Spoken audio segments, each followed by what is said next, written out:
Okay, so state of play. We are up and running today.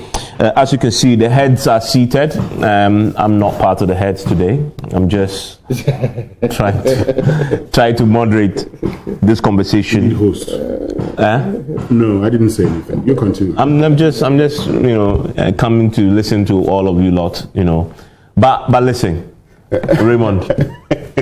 Why you should so happy? I'm excited that today is a wonderful day. The Lord has made. The Lord has made. After cajoling, pleading, begging, after everybody in this republic speaking, the Vice President of the Republic, the economic recently, there's a title for him. Which one? The Messiah. The Messiah. The economic Messiah is about to speak. Is he still the Messiah? Oh, it depends on who is that.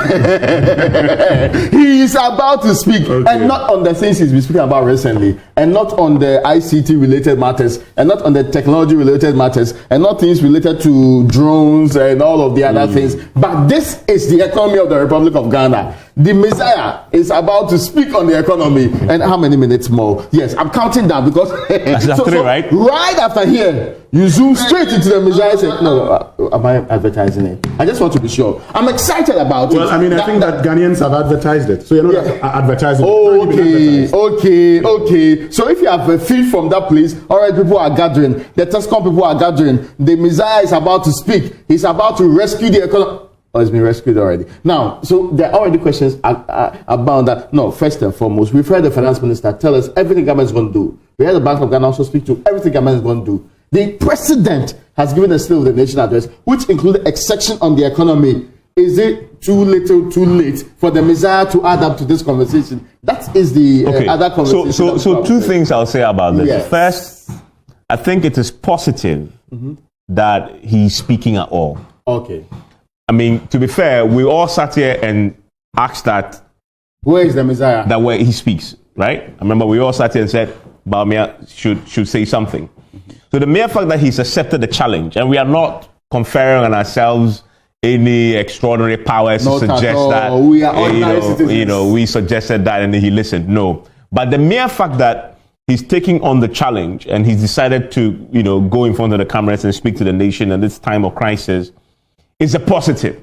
He could have simply ignored it all and just done, submarine, ghost through it until, the crucial time when he wants to run and then surface again, right? Yeah. But he has decided, and it's going to be tough. And I must say, this is possibly Baumia's most difficult speech he will ever deliver. All the times he's spoken to us, he's spoken in good times. Mm-hmm. When in opposition. No, in opposition. When in opposition, everything is rosy. Yeah. You see things through rose-tinted glasses, right? So everything was smooth. You could solve all the problems. And then you come into power. 2017, you could blame JNDC and it was good. And then things turned good. The economy was doing well. Those are the times he spoke to us. This is the only time Baumia is taken to a stage in the time of economic crisis. And so this is going to be more difficult. And also because he's presenting himself as economic Messiah. So for me, first, applaud him that he's going to actually, the mere fact that he's speaking alone, he takes applause for me. The question you asked, the second question. Mm-hmm. So the finance minister spoken. Yeah. Let's start. Let's backtrack. Bank of Ghana delivered policies. Finance minister monetary policies. President general assessment of the nation. So you ask the question. So what is Baumia going to say? And I told you before the show starts. Mm-hmm. If you look at these three speakers before, this speech today, it is not about the economy. It is not about necessarily about what Ghana is going through right now. I think this speech is more about Baumia.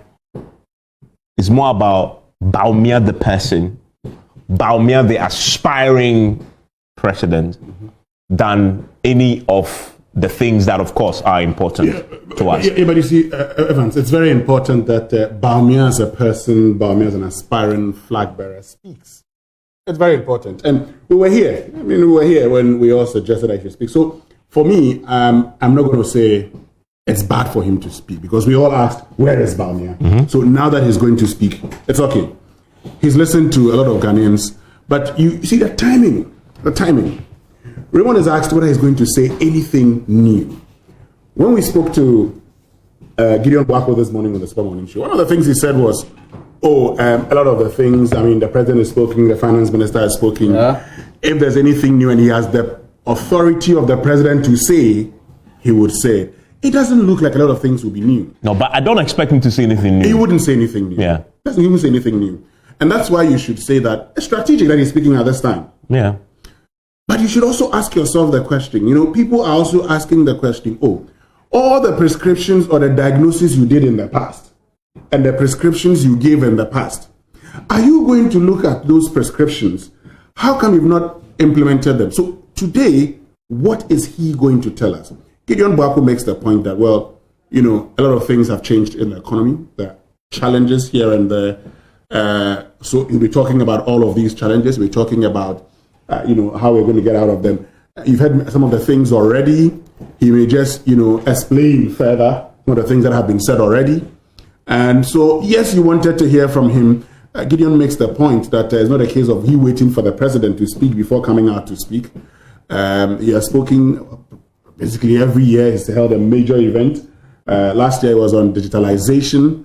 This year there's a TESCON program. He's been invited. He wants to speak on the economy. After the State of the Nation address, it's important. But if I had my own way, Bawumia didn't need a program like this to address the economy. He should have just taken advantage of one of his engagements to speak about the economy. Why? Well, you see, you've drawn our attention to you. We're waiting. We are in expectation. Now, we're waiting for you to speak to us. Mm-hmm.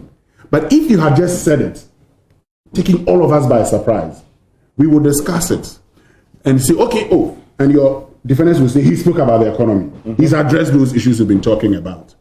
That's good. Now that we are all expecting you to come and speak to us, we've taken our books and our pens. We've taken your speech from 2014.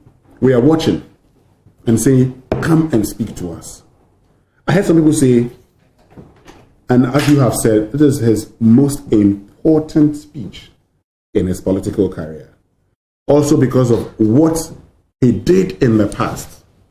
Now, based on all that you did in the past, and you are the one with all the solutions to Ghana's economic problems, and you are chairman of the economic management team, vice president of the Republic of Ghana, and we have gone through those problems again.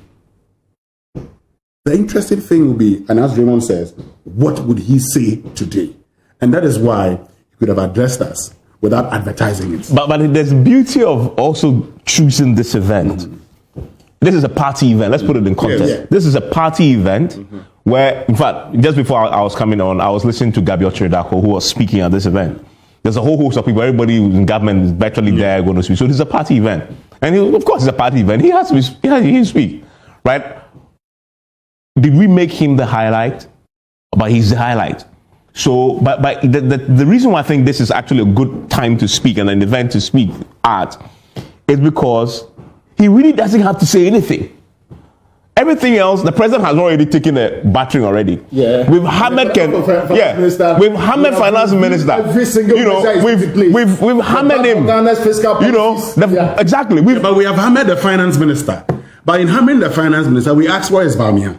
Yeah, well. So now that he is coming, but that's the thing. We asked where is Bawumia. You've advertised it. Yeah. Look, everybody is waiting for Bawumia today. Yeah. But we said it on this platform, and I repeat it again, that we said, look, where the economy had reached, Bawumia must also apologize and say, look, the thing, the way it was going, I didn't see it. That is why when I listened to you today in interaction with Gideon, he said something about he's going to admit. I was going to come to that. Okay. But that's why I'm actually going to say that, look, when you find yourself in that situation, let people say, what did he say? What did he say? What did he say? What did he say? Mm-hmm. Rather than, I heard it. Yeah, but he wants people to hear. Relax. When I finish, you understand. Let it be. When did he say that? When did he say that? By the time you finish, what did he say? When did he say that? And for those of us who are in this field, something else would have happened. Then you leave him a little bit. Then whenever it comes, I go about Bawumia patch. You see, but I understand him more. You see, it's expectation. Yes. When you raise expectations, you raise our expectations, and you are just repeating what we have been told in the last few. Who deal with you? It will be. You'll be treated differently. Yeah, but because you have set yourself apart. You have deemed and actually positioned yourself differently. I get the argument, but there's also a counter argument to the suggestion, which is that if he did that, people can also say he was hiding. Still, he wasn't hiding. It was a public event. No, wait. Yeah. I've gone to launch drones and I've said this thing. Yeah, public event. But that will be a significantly underwhelming approach to it. Do you remember how Kufuor said, if you are in government, when you're in government and when you're in opposition, you see things differently? Do you remember how he said it? How do you say? He was in a totally different event. It was a passing comment. I remember very well. I mean, but the highlight was the daily graphic. Yeah. I saw the video. I was but to be fair, if that's the case you're saying, but remember last week or last 2 weeks spoke about the economy and said that he's not abandoning the economy. Yeah, but that's for that statement. Yeah, he's not abandoning the economy. That's not what you're saying. You see, so you say, yeah, but he said something. Spend some 10 minutes to 15 minutes in one of your normal speeches. Okay. Address the economy. Make some admissions. There are positives there, and say that. So that we'll ask the question. What did he say? No, I get you. There are positives there, but look at it. Look at it. Our expectations are high. No, I get you. They are positive what you're saying, but there are also negatives. You see, if you take what the point I'm making about to him, let's go to Address. We'll come to Address. But then my last one. If really this is about Baumia and not necessarily about the economy, because the economy has been addressed by the people already, right? Mm-hmm. Why would he do it under the cloud of some other event and bury it in there? He wants to show you that I am not hiding. I'm actually going out there. I'm telling you I'm going to do it. Raise your expectations, and that is what leaders do. And he wants to see himself as a leader. When times are hard, you don't hide in the midst of other things. You go face the bullet. Hard, we have heard from the governor of the Bank of Ghana talk about the monetary policy. Mm-hmm. We've heard the finance minister about we had the president himself. Policy. We've heard the president himself. Yeah. The most important thing, once you raise our expectations, when you come and you don't say anything new, and you come and rehash the old things, and you have told us that, and Gideon was categorical today, that you have to gauge the mood of the nation. Yeah. You gauge the mood, and you don't come in. This may not be the time to actually attack, because somebody said there was a message that said 70% will be John Mahama, and he said no. You have to gauge the mood of the nation, and in all humility and honesty, this will not be the time to do this kind of thing. Okay, so. Yes, the president has gone there. He's admitted that times are hard, except that he blames it on Ukraine and COVID. Is Bamia going to do the same?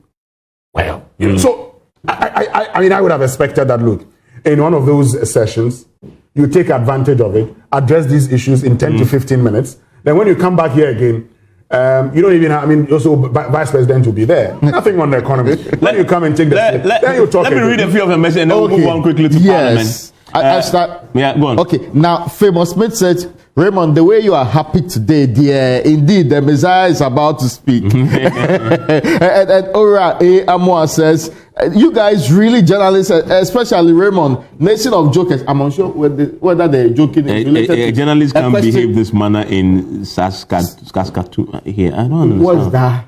Anyway, Ura Amwa. Yes. Please come again. Yeah, it doesn't make sense to me, but you. It doesn't make sense to me. Yes, because so you guys are really journalists. Especially, I don't see a question here. Is it which nations of jokers? Is it the Saskatoon or the Ghana that you are talking about? Now, the Messiah is back from his long vacation. Famous Smith, I love a message. This one says, the three of you are indeed doing wonderful works. I like the works you are doing. Keep doing the good works. And what Elias, you do say comedian? Oh no, we can't call vice president comedian. Now, Kwesi Owusu Adiomi. In fact, I second Mr. Winston Amwa. I don't remember last time anybody called him Mr. He doesn't need this platform to address this. The expectation is too much. Okay, you can read some of the Arabakumsin, we see you. Arabakumsin. But Arabakumsin is watching me. He's just watching me. Okay.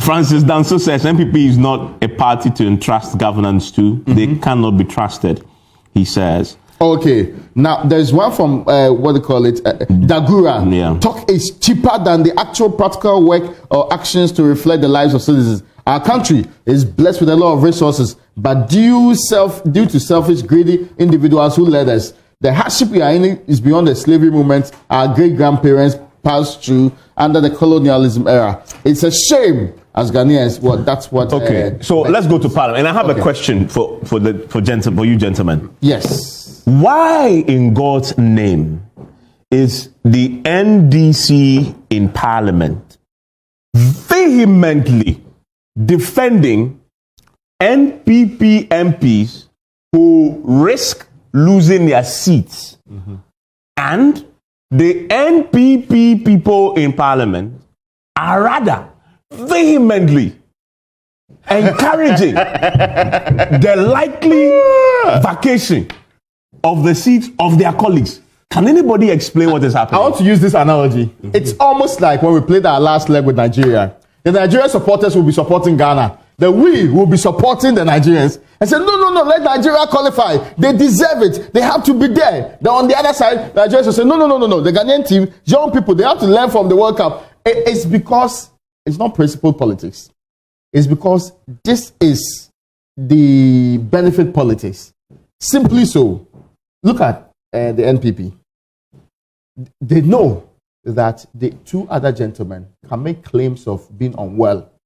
And with all due respect, my hometown, there's a popular proverb that says that even chiefs, when they are swearing oath of office, they exempt situations of sickness. So if they prove that you're unwell, and we've heard some of them say that they're unwell, in fact, one if you went for surgery or all the other things, when they add that will be enough reason for the privileges committee to let them go. In any case, their own people are not willing to vote them out on that basis.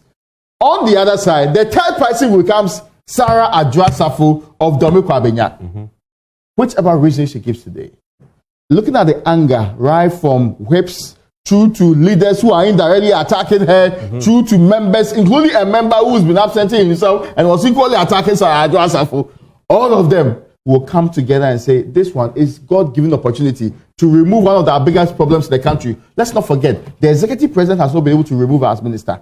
One of the easiest way the party, which is very angry, they will not say it openly, but they've been saying it in secret. Some of them, a few people come out to say, the party says, time is up for Adjoa-Safo. She is the target of this practice, and no matter what happens, she must go. Yes. But for the minority, you haven't explained the question. Why is the minority then? No, I'm coming to the point. For the minority, any form of discord in the majority in government is to their interest. Okay. So Adjoa-Safo's continuous saying in Parliament today, in fact, some people even suspect that she was a problematic vote right from the beginning. So if you put it together, the minority is very happy to have a problematic member of the NPP still being there. Imagine having one of your own in the camp of your enemy. What will you do? Will you say that she's effectively acting opposition? Let me chip this in. Why do you think that it took the majority a long time to pass the E-levy? Because of Adjoa-Safo. Yeah! I mean, you said it's very simple.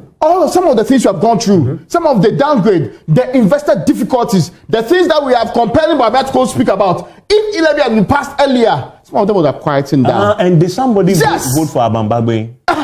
Somebody too voted for Abambagbe. No, hold on. And up to now, there's an inquiry going on. Looking for the vote. Hold on. One person. Hold on. I told you, Evans, if you remember, on the midnight before the 7th, you and I were in Parliament, and I told you something. I said, if you are Sarah Adjoa-Safo, and you know that Professor Michael Quay wants his son to be member of Parliament for Dom Kwabena, would you vote for him as Speaker? To maintain his influence and power in this republic. I am not saying she voted for Alban Bagbe. But whatever the situation is, Adjoa-Safo's continuous stay as a member of Parliament inures to the benefit of the minority. Because if she's not here, and if the minority is the only beneficiaries in this if the minority is Marshall, the 137 members, that's if James Jachikwesin's ruling is in his favor, and it's 137, he can control his parliamentary duties. If it's 137, it means that every issue or every motion which the minority disagrees, the majority can't pass it. That's if they're to have 137, 137. So you would realize that it's in their own interest. And also, anyway, at the NDC, and you know that you must prove to your people that you are with them. You are, every main opposition party is a government in waiting. Every main opposition party is a government in waiting. So if you are the NDC and you are a government in waiting, you should make sure that people see you as fighting for them. And that's why you saw the minority fight the E-levy. and consistently reminded Ghanaians that we are fighting it. So if you are the minority, you would say that, look, Adwoa Safo will do this for me. But there's a second reason. Today, somebody is written outside Parliament. What is good for the goose is good for the gander. It is the majority MPs. It can happen to the minority MPs too. Okay? And they are not sure what may happen to them tomorrow. If another person petitions Speaker Bagbin and is referred to this ruling and told, go ahead and refer to the Privileges Committee. If he does, the majority has the numbers. You heard of Sechi Mensah to say, if the Privileges Committee takes a decision, it shouldn't even come to the plenary. Automatically, the person should. Yes. That's what they say. So you see, the process. Get rid of our problems in this world. And these seats, for instance, these seats are seats that, all things being equal, the majority can win. Even if they to declare all of them vacant. Yeah. So why would the minority and NDC be interested in going for a by-election in Adomiko? Yeah. When I can put my hand in fire and say they will not put up a candidate who can win, which candidates go to win in Adomiko for the NDC? So to point to your point about the by-election. Yes. Muntaka Mubarak told me that he doesn't want a by-election. Yes, but how would you want to worry yourself? But his reasons were different. His reason is that by-election first is going to be too costly. Second, it's going to be too acrimonious. Thirdly, the politician is worried about acrimony in election. Yeah, I mean, indeed. Those are his views. But Raymond, if what you're saying, if both of you what you're saying is true, why does it appear that the NDC front, both in Parliament and outside Parliament, appears divided?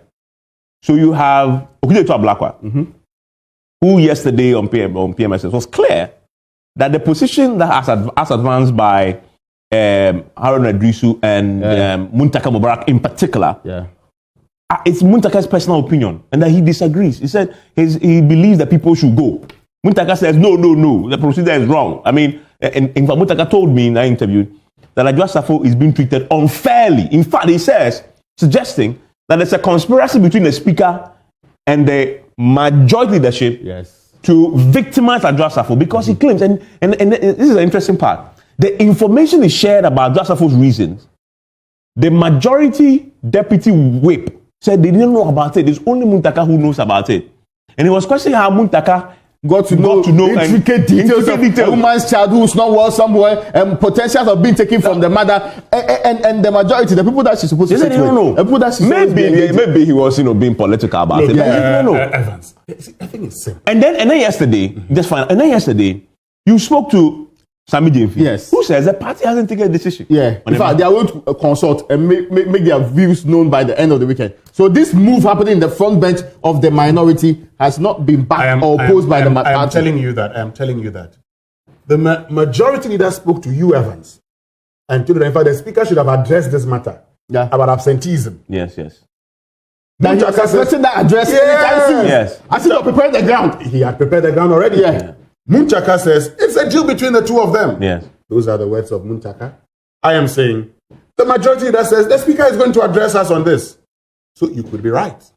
There could be a conspiracy between the two. But that notwithstanding, if today it happens, tomorrow, you know who is going to refer to the Privileges Committee? Who? Joe Aseusu. How? How? The next time the motion comes, it will come at the time that Speaker Van Bagbin is probably not in the chair or wherever. And Joe Aseusu has to make a decision. And he refers the matter to the Privileges Committee. When he does that, and they are found, to have absented themselves 15 days or more without permission, they may also face similar fates. And so you can understand Muntaka's point.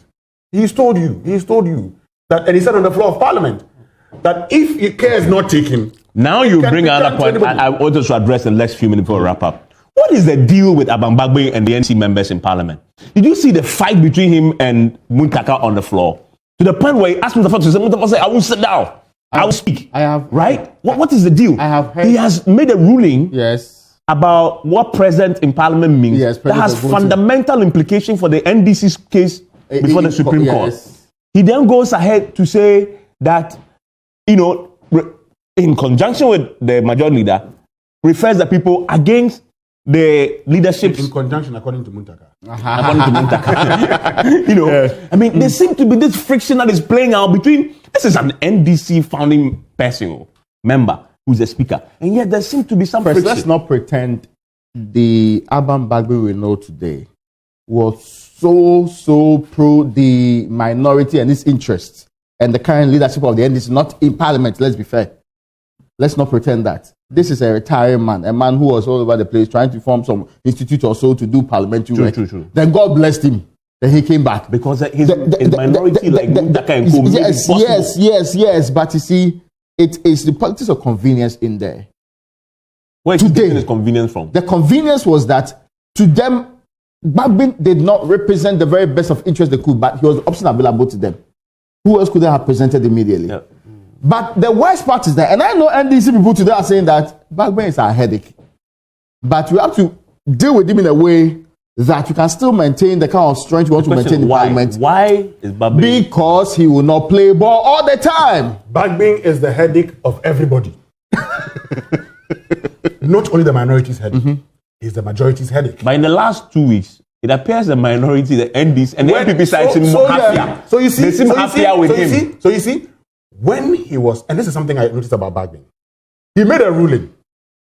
When he came, he gave a speech criticizing and condemning Joe Seusu for what he did. And yet did not reverse the decision. He did not reverse it. And that is why on the but day... what is the point? Hold on. It is not intellectual exercise. No, he says... Move on and let the action be done. No, but he makes a point that he, having learned from other jurisdictions, Please. says whoever is in the chair when he takes a decision, you don't reverse it. So he's not going to do the thing that Joe Seusu did. Do you now understand why when they were working at the minority stage, the workout, we talked about it the last 2 weeks, he said, oh, you are surprised the speaker too will surprise you. And he went ahead and said they had the numbers, so they should go ahead. Because that is his position. Yeah. So that's his position. So as for Alban Bagby, he is everybody's problem based on what ruling he makes at a given time. He could rule in your favor, he could rule against you. Okay? But let's also not mince words here.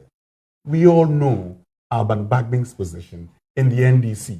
We all know Alban Bagby and what he said about John Mahama. That's an important point that nobody can miss party establishment. So if you know this man, why do we pretend that we don't know about Bagby? The man has basically checked out of the NDC's politics, and we should not pretend we don't know that. We know the man's position. So at all times, if Bagby is pursuing anybody's interest, it's Bagby's interest first. Yes, his own interest. Not even NDC's interest first. Nobody's interest apart from his. Okay, let's wrap up with a few of your comments. Arkady Razak Adam, since day one, I said to myself that Adwa voted for the current speaker. I mean, I don't know. No, we have not said that. Yes. And then a lot of you start talking about Bawumia, but Famous Smith says, so why can't our lawmakers seek permission if they can't be in parliament? That's a big question, right? I mean, it's a seek permission. The Famous again says, Adwa Safo is more like the fifth column on the majority side. Okay, Abubakar says it's quite a difficult time for Bawumia, looking at his precious criticism on Mahama and overconfidence of what their government will do differently. Malam Baba, Quorum is my best hope, inshallah. Nothing happened, is it Quran, right? Nothing happened without solution, brothers and sisters. I am here to solve your problems. Now, a few of the messages on the other one. That's an interesting one. I could go to it quickly. Life goes on is Nyako Robert Kojo's comment. Still pocket, great work here. Shaggy Adam says Bawumia would never stick to the reality. But he's not even started yet. Now, there's one by, Still Pocket says, please read my post. Please. Still, I read it. If there's more, I'll read it right now. I said so. He doesn't need... There's no need for him to go after the president spoke. Is he going to say something different from what the president said? I perfectly agree with Winston. Gabriel Kwao Odechi says, all ears are tuned into Bawumia, hoping to hear something different. And Gerard Bobo said, agenda setting. Bobo, who is setting the agenda? The vice president or we seated Well, here? as we talk about vice president, understand that he has now arrived. Oh, I see. And about to talk. Oh, I see. We are all going to listen to Bawumia. Brilliant. Next week, we shall return with our verdict. Okay. Enjoy the rest of your day.